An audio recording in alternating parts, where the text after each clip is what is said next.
अच्छे लोगों के साथ हमेशा बुरा क्यों होता है? आप भी अपने आसपास ये देखते होंगे कि कुछ लोग धर्मात्मा लोग अपना पूरा जीवन दुखों में ही निकाल देते हैं। वहीं दुष्ट लोग हमेशा सुख सुविधाओं में रहते हैं और भगवान भी उनका कुछ नहीं बिगाड़ते। इन्हें देखकर आपके मन में भी ये ख्याल जरूर आता होगा कि आखिर अच्छे लोगों के साथ ही हमेशा बुरा क्यों होता है? भगवान उन्हें उनके गुनाहों की सजा क्यों नहीं देते? तो इसके बारे में भगवान श्री कृष्ण ने गीता में बहुत अच्छे से बताया है। आइए जानते हैं। एक बार की बात है, अर्जुन दुखी मन से भगवान श्री कृष्ण के पास जाता है। अर्जुन को देखकर श्री कृष्ण उससे पूछते हैं, हे पार्थ, तुम इतने उदास क्यों हो? क्या मैं तुम्हारी दुविधा का कारण जान सकता हूं? अर्जुन कहता है, हे केशव, तुम्हारी लीला अपरंपार है। मेरे मन में क्या चल रहा है ये तुम अच्छी तरह से जानते हो। श्री कृष्ण कहते हैं, अगर तुम अपनी दुविधा को शब्दों में व्यक्त करोगे तो मैं तुम्हारी सहायता जरूर करूंगा। इस पर अर्जुन कहता है, आप मुझे ये बताएं कि एक धर्मात्मा पुण्य इंसान यानी कि अच्छे लोगों के साथ हमेशा बुरा ही क्यों करता है, जबकि नियति और भगवान दोनों जानते हैं कि बुरे लोग जघन्य पाप करने से भी नहीं घबराते, लेकिन फिर भी वे अपने जीवन में खुश हैं। अर्जुन का प्रश्न सुनकर श्री कृष्ण मुस्कुराने लगते हैं। ये देख अर्जुन बोलता है, हे माधव, तुम मुस्कुरा रहे हो और मुझे इस बात पर क्रोध आ रहा है कि एक धर्मात्मा मनुष्य अपने पूरे जीवन में पुण्य करता है, भूखों को भोजन खिलाता है, गरीबों में दान देता है, लेकिन अंत में उसे क्या मिलता है? बुरे लोगों के कर्मों की सजा। आखिर ऐसा क्यों? भगवान श्री कृष्ण कहते हैं, चलो तुम्हारे प्रश्न का जवाब मैं एक कथा के माध्यम से देता हूं। एक बार की बात है, एक नगर में एक बहुत ही धर्मात्मा पुण्य आदमी रहता था। वो रोजाना सुबह शाम मंदिर जाता था, भगवान की पूजा अर्चना करता था, भूखों को भोजन खिलाता था, गरीबों की मदद करता था। उसने कभी भी जीवन में झूठ नहीं बोला था, कभी चोरी नहीं की थी, पराई निंदा नहीं की थी। वो सर्वगुण संपन्न था। इसके विपरीत नगर में एक दूसरा आदमी रहता था जो हमेशा चोरी चकारी करता था और मक्कारी करता था, गरीबों की कभी मदद नहीं करता था और यहाँ तक कि कभी भी किसी मंदिर में नहीं जाता था। एक बार की बात है, वो दुष्ट आदमी मंदिर के बाहर इसलिए बैठा था ताकि वो लोगों के जूते चप्पल और उनका धन चुरा सके। एक बार नगर में खूब बारिश हो रही थी।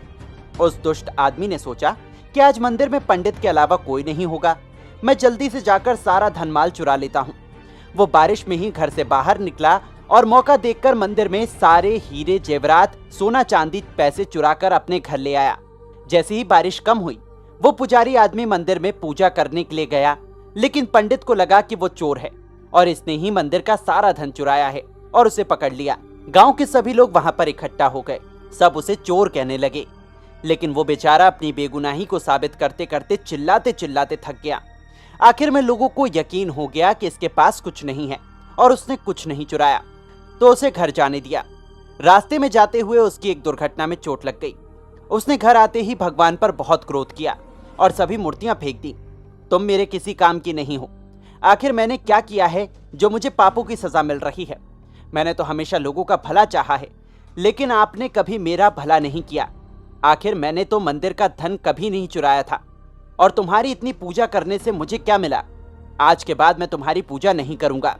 उधर वो दुष्ट आदमी सारा धन लेकर खुश होता हुआ आराम से अपने घर से सो जाता है और ऐश्वर्य की जिंदगी जीता है।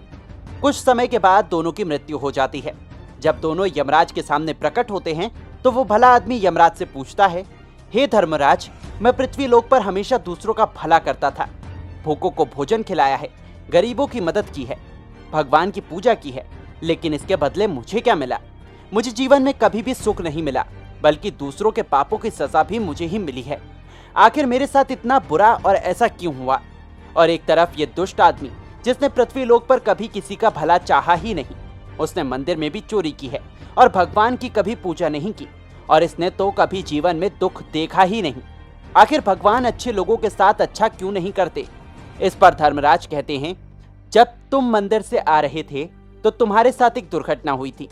नियति में लिखा गया था कि उस दुर्घटना में तुम्हारी मृत्यु निश्चित थी, लेकिन तुम्हारे अच्छे कर्मों की वजह से वो दुर्घटना, वो मृत्यु एक छोटी चोट में बदल गई और तुम्हें पृथ्वी लोक पर कुछ और पल रहने की अनुमति मिली, और इस दुष्ट आदमी की मौत तड़प तड़प कर हुई है। हे धर्मात्मा, अब आपको समझ आ गया होगा कि आखिर भगवान किसी के साथ अच्छा ही करते हैं, बस आपको उसे समझने में थोड़ा समय लगता है। ये सुनकर अर्जुन भी मुस्कुराने लगते हैं और जय श्री कृष्ण करते हुए वहां से चले जाते हैं। तो दोस्तों, अब तो आपको समझ आ ही गया होगा कि भगवान अच्छे लोगों के साथ अच्छा ही करते हैं, बस हमें उसे पहचानने में देर कर देती हैं। वैसे आपको ये कहानी कैसी लगी कमेंट करके जरूर बताइएगा। कहानी पसंद आई है तो इसे लाइक करके हमारे चैनल को सब्सक्राइब करना बिल्कुल ना भूले। धन्यवाद।